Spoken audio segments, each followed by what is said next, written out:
Welcome to Urbandwell Dialogues, the podcast for everything real estate. And I'm your host, Eberibe. And today on this episode, we'll be delving into an interesting topic. It's building and construction in real estate. And with me is a renowned expert in building and structural design. I have here with me on set Mr. Famous. Mr. Famous, thank you for gracing this episode. So I would like you to introduce yourself and tell us more about what you do. Okay, thank you for having me. So my name is Famous Odaridwo, and I'm a civil engineer. And yeah, for the past 10 years, I've been practicing, and yeah, I've practiced in a couple of states. Traveled a lot of states in the country. At least there's Bayelsa, there's Lagos, there's Abuja, and there's Taraba State, and Delta State where I'm from. So in all of these trips, I've done a couple of constructions that have improved my experience in the field, and it has laid a very solid foundation for me in what I do in the line of civil engineering. Yeah, so interesting. So when you mentioned Bayelsa and Lagos, I was like, oh yeah. So I mean, these two areas are enough to shape your experiences because the the soil texture and the topography in those areas are not like your usual kind of building areas. So that's some serious exposure. Talking about that, do you know Bayelsa is actually below mean sea level? What it means is that the land you see on Bayelsa State, the water at the sea is higher than it. Seriously. That's what it means. So it's more like you are building in a river. It's not swamp. In a river, most of it is below mean sea level. So it can be really challenging to put something there that would hold. That's kind of, but that's what civil engineers do. We make it work. Yeah. So it means it's more challenging to build on Bayelsan soil than Lagos. Because I know that in Lagos, there's a lot of sand filling before, especially on the islands. There's a lot of sand filling before buildings are erected. So Bayelsa's soil is even more complicated than Lagos. Yes, it is actually. Okay, so can you share like one of your experiences building in such terrains? Okay, so in Bayelsa, there's this massive structure I worked with Megastar Technical and Construction Company.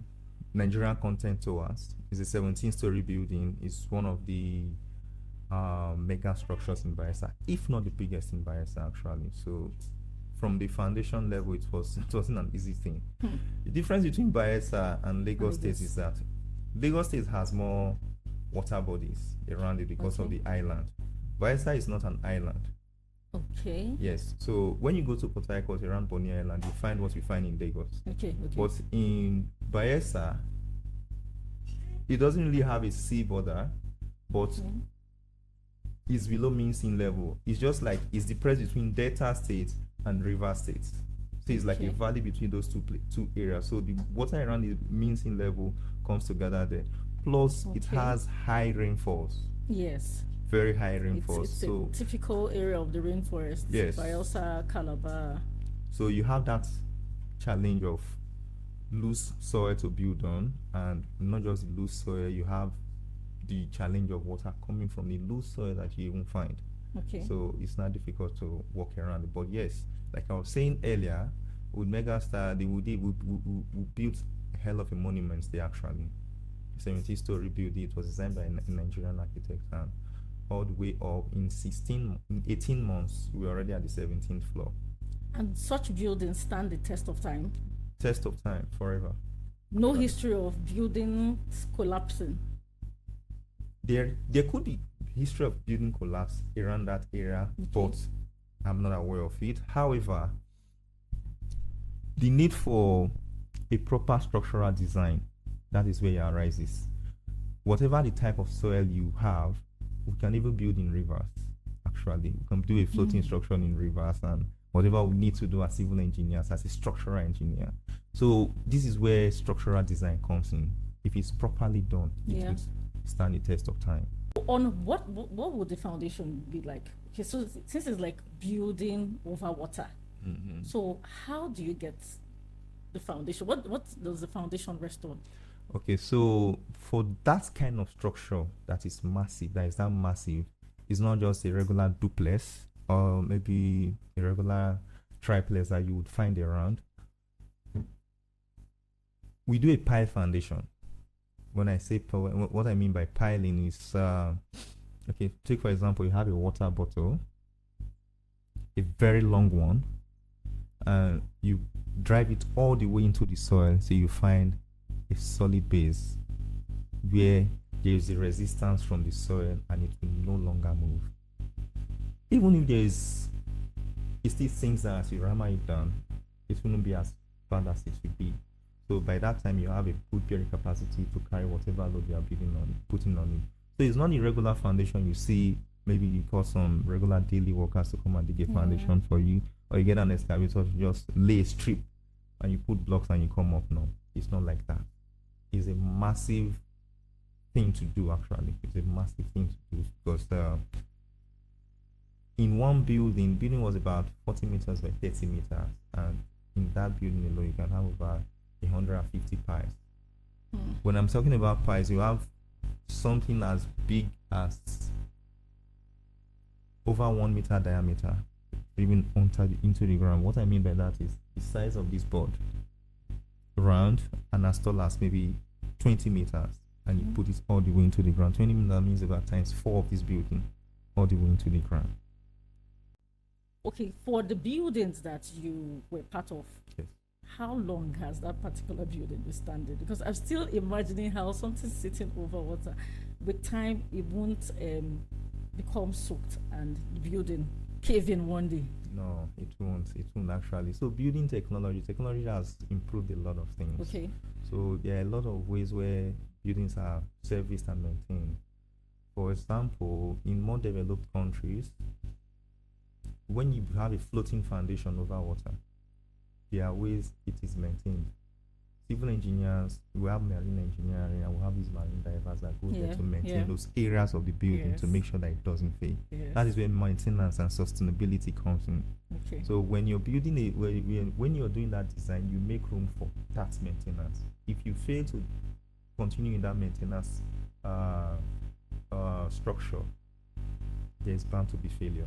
Okay. So even in that kind of building, when you've used a lot of reinforcements, which is iron rods, and a lot of concreting, there's still maintenance that happen, there are inspections that happen periodically to make sure that whatever defects they find, they fix it immediately. Take for example, digressing a little bit, when you put a bridge over water, if you know the Niger Bridge very well, even the Jabi Bridge that you find and Inley Open, there are maintenance going on, but you don't know. You will never see them there. Most times they work at night or when there is low traffic. Okay. They do maintenance on those things. Yeah. So you said in developed countries now. Yes. What is applicable in Nigeria?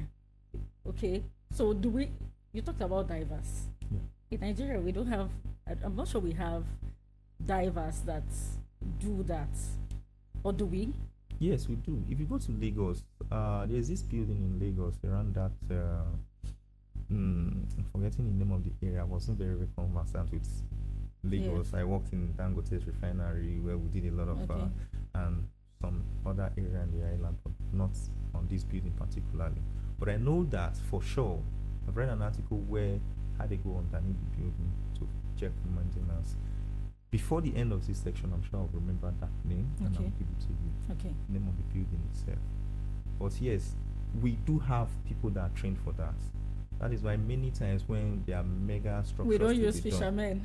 No, you can't use a fisherman. A fisherman is not. I don't know of divers in Nigeria. I know, yes, for developed countries, we know of divers who, some of them have gone like for 1 month doing research underneath water and all that. But for Nigeria, I don't know about that. I know we have fishermen.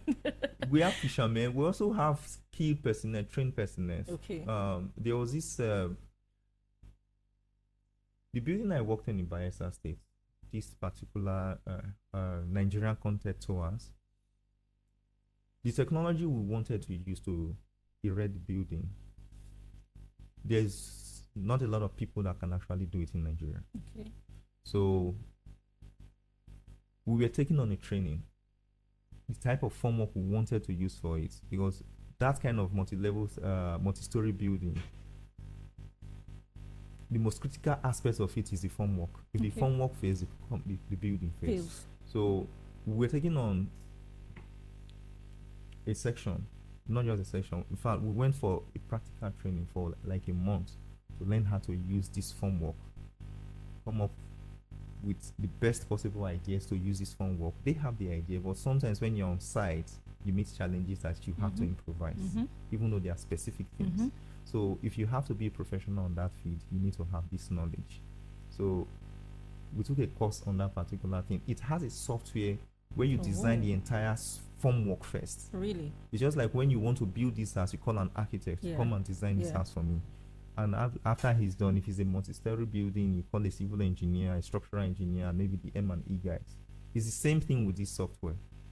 So there's a formwork software that they have to train us on to make sure that we design a software, we design the formwork in a way it can carry the building weight, the concrete, the reinforcement, and everybody that will be on top of it.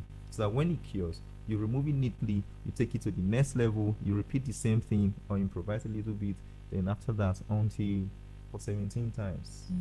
So yeah. For 17 times? Yes, 17 times, and once in every month. That's quite That's it. tasking. Yeah, it is actually, but it was quite an experience. Interesting experience. Yes. Okay, so what's the process in obtaining building approval in Abuja? Oh. You know, so as you were talking, a lot was just going through my mind. Okay, so how? Okay, because just like you explained now, you have in-depth knowledge of these areas. I may just have a parcel of land, and Okay.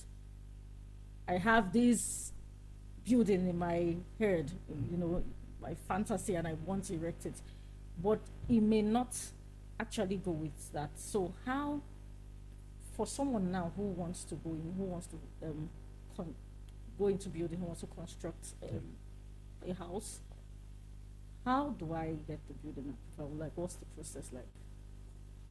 Okay, so you talking about the parcel of land. Yes. If you're going on a real estate scale, it will be different from when you have just maybe a small land about 500 square meters or 300 square meters or 1,000 square meters that you want to develop. So if you are going on a real estate scale, it might be a little bit different from when you are a single house owner. Okay.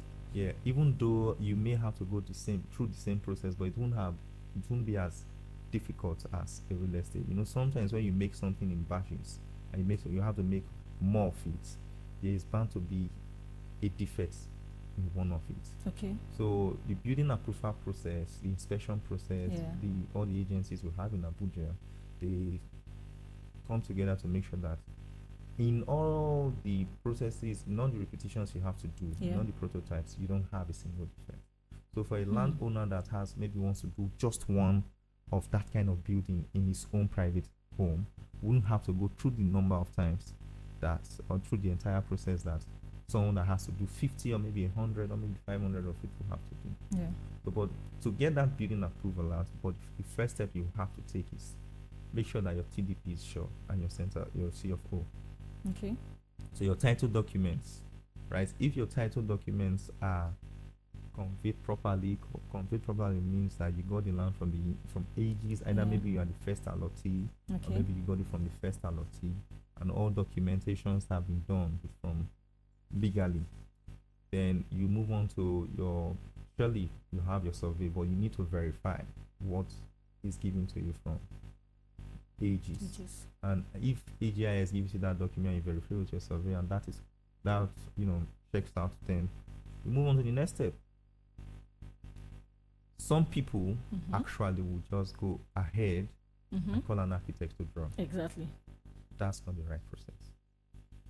First thing you should do is first call an EIA person. An environmental impact assessment has to be done. I think I need you to sound that again because okay, EIA I'm not sure people know about this. Yes, EIA, environmental impact assessment. Okay. Is it the same as someone from urban and regional planning? Yes, they are the ones that do it. So when you have that concept that you want to put a building here, And the type of building you have in mind might not be what is approved in that area. Okay. So when the EIA team has actually done what they need to do, then the architect shouldn't just design. He will design tailored to what is approved in that area. Okay. You understand? Okay. So take for example now you want to do something in Katampe and you just want someone, please, you call an architect, come and give me a 10-story building. There's environmental impact assessment already done by the municipal area there. Yes. So now your piece of land, focusing on that alone, you need to do what you need to do for that particular building. So if it tells you, okay, this checks out with the urban regional planning team, then fine. Then moving forward, the architect does his architectural drawing. While he's doing that, please, a soil test report is really important. I was going to come ask you that. Because when you talked about Katampe, I already know what the topography of Katampe looks like. Yeah. So I was thinking, okay, so is the soil tested before building is done? To understand the soil porosity and all that, because that area is, I think, is prone to erosion and being waterlogged. Yeah, you're actually very correct. So the soil test report has to be done. Okay. Ideally, in Abuja here, if you're doing a bungalow, you don't need a soil test report. Then if you're doing a one-story building, sometimes it's negligible. Okay, why? But why don't you need a soil test report? Because it's on flat, or because of the weight? Yes. So a bungalow wouldn't be as heavy as something that has multiple floors, right? That's the point. So it's negligible, but in more developed countries, you have to do it. I have an experience where I did a design for someone in Texas, and they had to send a soil test report to me. Okay, for you to understand this. To understand, I had to study it before I did it, and with the EIA report, and see how they go about it there. So actually, I got a referral from someone in the US, and that was it. But here in Abuja, like I was saying earlier, for you to obtain building approval, the EIA report, your C of O first. Yeah. However, the conveyance coming from the first allotee, or maybe you got it from the person, and you it checks out with your surveyor. Then fine, you get your title documents, which is your C of O, or maybe the other documents of R of O, and all the other ones that comes with it, right? And after that, get your drawings ready. The architect, the structural engineer, the soil test report, the SARO, which is a site analysis report. Okay. And that's done by a surveyor as well. Okay. And the soil test report is done by a geotechnical surveyor, engineer actually. So once that is done, structural design guy does his job. The M&E, which is mechanical and electrical, does his job. If all of this is put in check, then you have your designs complete. Now, after your designs, there are other little things that you have to do with the agency. Okay. For example, you need to have your letter of authority, telling them that, okay, I want to do something, I'm the one that authorizes it. Now you have to even have your task clearance. Very important. Yes, your task clearance certificate, you provide it before building. Yes, before you get approval. You without the task clearance, sorry, it won't fly. It's really important. Sorry, I'm going to check this. I'm trying to like the correlation between building and tax. It's really important because in Nigeria, the government does not provide a lot of jobs. Yes. So we have a lot of private sectors. Okay. Now, these private sectors are mandated to provide tax for every of their staff. Okay. Aside that, we have a lot of entrepreneurs who make some money and they want to build a house. Okay. Now, some entrepreneurs do not even have a registered business where they pay tax from. Yes, yes. The only tax that they are subjected to is maybe when they make a bank transfer or they purchase something. But it is important that you pay your tax. Yes, it is. When you do that, the government has what they have, all the funds they have to provide good roads, electricity, and all the other things, the infrastructural development you need around your building. So when you don't pay tax and you build a house, how do you get access to your house? You always be on a muddy road. I like this. Right? I like where we are headed because I was good. There are some routes that lead to some houses. it looks like you're headed to some village in an undeveloped area. Yeah. So what happens if these people really pay taxes before building? What happens to the road? Because a lot of areas don't have good access routes to where most of these houses are sited. So what really happens to those tax payments?